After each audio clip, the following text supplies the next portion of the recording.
शेषे सबु रागरुषा को भूली वर्षा गले शाशु घर को आउ सेठारे जाई ससुरंक दशरे ससुरंक फोटो को देखी भो भो होई कांदिले। तेबे दर्शक बंधु ए किछि दिन तले अनुभव बापांकर देहांत होइथिला।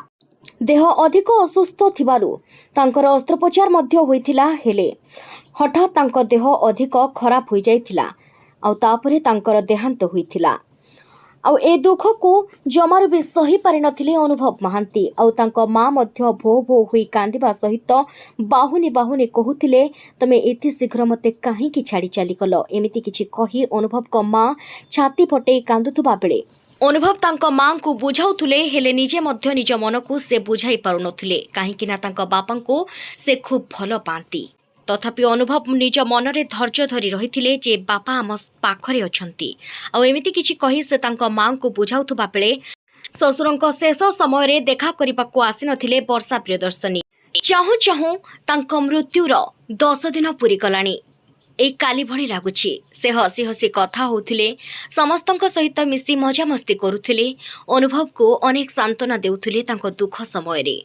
अनुभव मध्य तांको बापांकर अस्त्रोपचार परे खूब खुशी थिले, काहेकि ना से भाबुथिले तांको बापा पूरा पूरी ठीक होई जिबे आउ एबे घर को खुशीर लहड़ी मारी आसीबो। हेले किए जानिथिला हठात दुखर पहाड़ परिवार उपरे पड़ी जिवो बोली। अनुभव वर्तमान एका एका अनुभव करबा सहित खूब दुखरे एकुटिया गोटिए कोणरे कांदी कांदी बसुछंती। आउ समस्ते कहउछंती एतिकी बेले वर्षा आसीबे आउ अनुभव को बुझाइबे आउ तांको दुख समय रे तांको साथी रे छिड़ा हेबे। काहेकि ना से दिने अनुभव को भल पाई निज घरे जिद करी विवाह करथिले तांको। आउ एबेतिकी तांको डिवोर्स देबा पाई मध्य चाहु नथिले, किंतु एबे तांकर डिवोर्स होई जाईची। आउ एही समय रे अनुभव कर एते बड़ दुख आसी पड़िची। आउ एही समय रे जदि वर्षा न आसीबे तांको मानविकता उपरे आंच आसी पारे बोली लोके कहउछंती। आउ सेथि पई काले वर्षा निहाती आसीबे, हुए तो तांको भितरे किछि भी संपर्क न थाउ। आउ एही समय रे वर्षा आसीबे बोली समस्ते भाबुथिले। प्रथमरु वर्षा ससुरं को शेष समय देखा करने को न आसीथिबा बेले वर्तमान भी 10 कार्य वर्षा आसी नाहंती।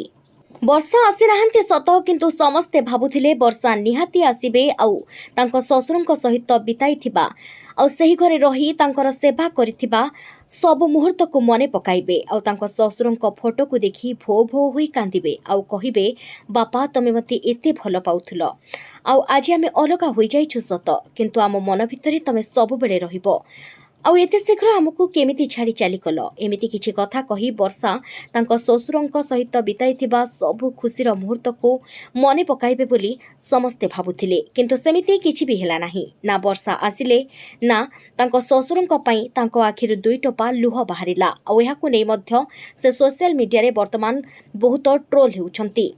तेबे से जहाँ भी हेउ, आज हेउछि अभय महांती अर्थात सांसद तथा अनुभव महांतींक बापांकर 10 आउ तांको बापांकर 10 कार्य अनुभव खूब दुखरे भांगी पड़िछंती। आउ एने तांको बंधु बांधव माने समस्ते तांको साहस मध्य देइछंती। तेबे आशा करूछु अनुभव को प्रभु जगन्नाथ बहुत साहस और शक्ति दियंतु, से किपरि पुणी थरे सब दुख को सही आगो को बढ़िबे। जय जगन्नाथ।